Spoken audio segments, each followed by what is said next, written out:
चलिए आज करते हैं methods of valuation of goodwill. Methods of valuation of goodwill. तो लास्ट 2 क्लासेस में हमने गुडविल की डेफिनेशन, उसकी नीड एंड गुडविल कितने टाइप्स की होती है ये कवर अप किया था। आज हम लोग कवर कर रहे हैं मेथड्स वैल्यूएशन ऑफ गुडविल के।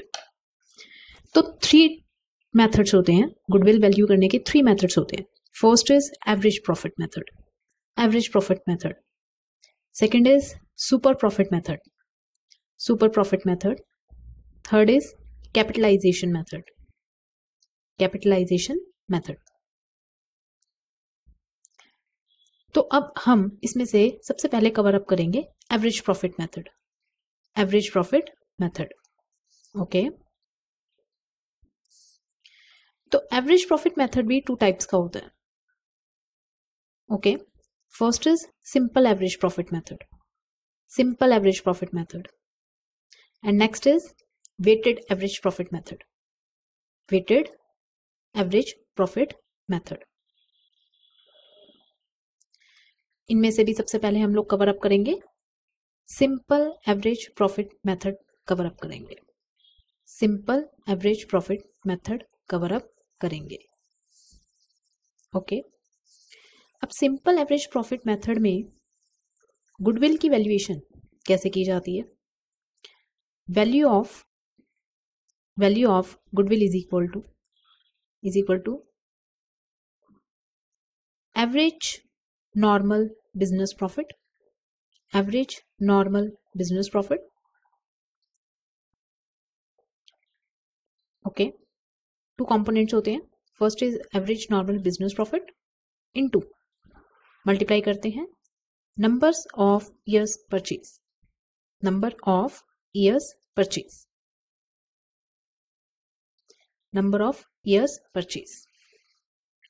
तो सिंपल एवरेज प्रॉफिट मेथड में गुडविल वैल्यू करने का जो फॉर्मूला होता है average normal business profit into number of years purchase.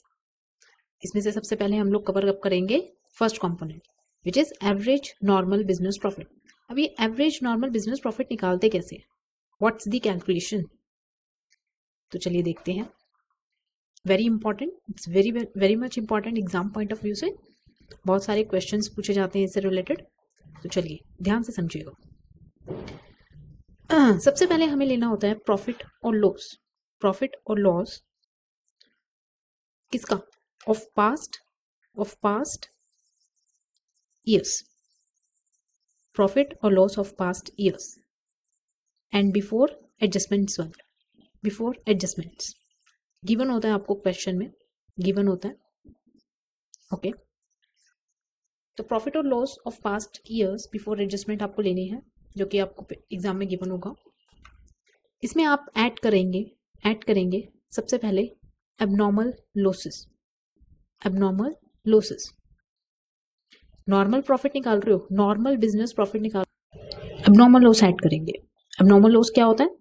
जैसे लॉस बाय थेफ्ट, चोरी हो गई, गुड्स में आग लग गई, इसकी वजह से आपको जो लॉस हुआ उसको हम ऐड करेंगे इस वाले प्रॉफिट में। बिकॉज ये वाले जो प्रॉफिट होते हैं पास्ट ईयर के, इसमें ये ऑलरेडी माइनस होता है, बट हमें तो नॉर्मल प्रॉफिट कैलकुलेट करना है, तो हमें एबनॉर्मल लॉस को क्या करना पड़ेगा? ऐड ऑन कर देना पड़ेगा, ठीक है। सेकेंड जो चीज हम लोग ऐड करेंगे वो है loss on sale of fixed asset, loss on sale of fixed asset, because it is also non recurring in nature, ठीक है। ऐसा नहीं है ना इन फ्यूचर में आपको लॉस ही हो फिक्स्ड एसेट बेचने में, तो इस वजह से हम लोग इसको क्या करेंगे? ऐड कर देंगे। Loss on sale of fixed asset को हम लोग क्या करेंगे? ऐड करेंगे, ठीक है। It is not cover under normal business activity, okay. I hope आपको क्लियर हो रहा होगा। अब हम लोग over valuation of opening stock, इसको हम ऐड करेंगे। ऐसा क्यों? जब आपने ओपनिंग स्टॉक क्रिएट किया होगा, याद कीजिए, प्रॉफिट एंड लॉस पे जाइए, प्रॉफिट एंड लॉस अकाउंट पे जाइए। जब आपने ओपनिंग स्टॉक ओवर वैल्यू कर दिया, इसका मतलब जो आपको प्रॉफिट होगा वो कम आएगा। क्या करना पड़ेगा? प्रॉफिट को बढ़ाना पड़ेगा। तो इस वजह से इसको ऐड करेंगे, इस वजह से over valuation of opening stock को ऐड करेंगे। अगर over valuation of opening stock add कर रहे हो तो under valuation of closing stock, under valuation of closing stock क्या करोगे? वो भी ऐड करोगे। Under valuation of closing stock मतलब क्लोजिंग स्टॉक याद कीजिए P&L के क्रेडिट साइड में आता है। तो क्लोजिंग स्टॉक क्या होता है उसमें? क्लोजिंग स्टॉक क्या होता है? आपकी प्रॉफिट को इंक्रीज करता है। अगर आप क्लोजिंग स्टॉक ही कम करोगे, अंडर वैल्यू कर दोगे, ठीक है, तो उस वजह से क्या होगा, आपका प्रॉफिट भी कम हो जाएगा। तो जो ये प्रॉफिट और लॉस ऑफ पास्ट ईयर है ये ऑलरेडी कम होगा, तो आपको क्या करना पड़ेगा, इसको under valuation of closing stock की वैल्यू को ऐड करना पड़ेगा प्रॉफिट इंक्रीज करने के लिए। आई होप आपको क्लियर हो गया होगा। कोई डाउट हो तो पूछिएगा, प्लीज कमेंट्स में पूछिएगा। Okay, next is non recurring expenses. Non recurring expenses, इनको भी क्या करना पड़ेगा, एड ऑन करना पड़ेगा, क्योंकि हो नहीं सकता ना ये फ्यूचर में दोबारा से हो। ठीक है, तो ये फ्यूचर में दोबारा से हो, नॉट एक्सपेक्टेड इन फ्यूचर, इस वजह से इनको क्या करना पड़ेगा, ऐड कर देना है। ठीक है, बिकॉज ऑलरेडी ये प्रॉफिट और लॉस में से माइनस किए होंगे ना, तो इनको आप ऐड कर दोगे। नेक्स्ट क्या है, नेक्स्ट है, मान लीजिए कैपिटल एक्सपेंडिचर है, कैपिटल एक्सपेंडिचर, ठीक है, एंड क्या किया आपने मिस्टेक, कैपिटल एक्सपेंडिचर को चार्ज किया, charge as revenue expenditure, charge as revenue expenditure. आपको कैपिटल एक्सपेंडिचर हुआ, ठीक है, आपने असेट परचेज किया, मान लीजिए कोई बिल्डिंग वगैरह है, वो परचेज किया आपने, बिल्डिंग परचेज की, ठीक है, और आपने क्या किया, उसको अपने प्रॉफिट्स में से रिड्यूस कर दिया।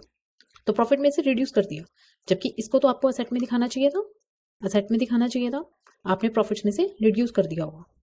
ठीक है, बट अब ये अगर आप, ये मिस्टेक हुई आपकी, तो आप इसको जब असेट में ट्रांसफर करोगे तो आपका प्रॉफिट क्या हो जाएगा, इंक्रीज हो जाएगा, इंक्रीज हो जाएगा। तो आपको इसमें क्या करना पड़ेगा, प्रॉफिट को इंक्रीज करना पड़ेगा, ऐड करना पड़ेगा।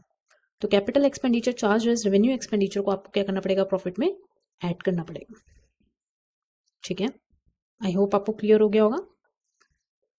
तो नॉर्मल प्रॉफिट निकालने के लिए सबसे पहले कुछ चीज़ें आपको ऐड करनी पड़ती है और कुछ चीज़ें लेस करनी पड़ती है। एडिशन वाली चीज़ें मैंने आपको बताई। तो ऐड में क्या क्या करना है, याद कीजिए, अब नॉर्मल लॉस ऐड करना है, loss on sale of fixed asset add करना है, over valuation of opening stock add करना है, under valuation of closing stock add करना है, नॉन रिकरिंग एक्सपेंसेस वो ऐड करने हैं, कैपिटल एक्सपेंडिचर अगर आपने रेवेन्यू एक्सपेंडिचर की तरह चार्ज कर दिया तो वो आपको ऐड करना है।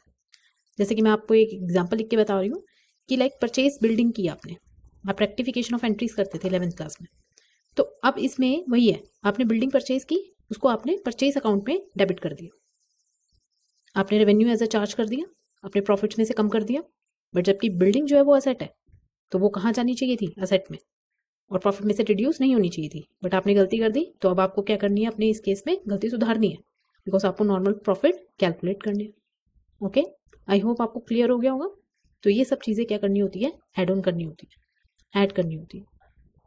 ओके, एबनॉर्मल लॉस और loss on sale of fixed asset भी एक तरीके से नॉन रिकरिंग एक्सपेंसेस हैं। ओके, एडिशन वाली आइटम्स हमने कर ली, जो चीज़ें ऐड करनी है वो हमने कवर अप कर ली है। अब लेस क्या होगा, लेस क्या होगा वो हम कवर अप करेंगे नेक्स्ट क्लास में। तब तक आप एडिशन वाली चीज़ें रिवाइज कीजिए।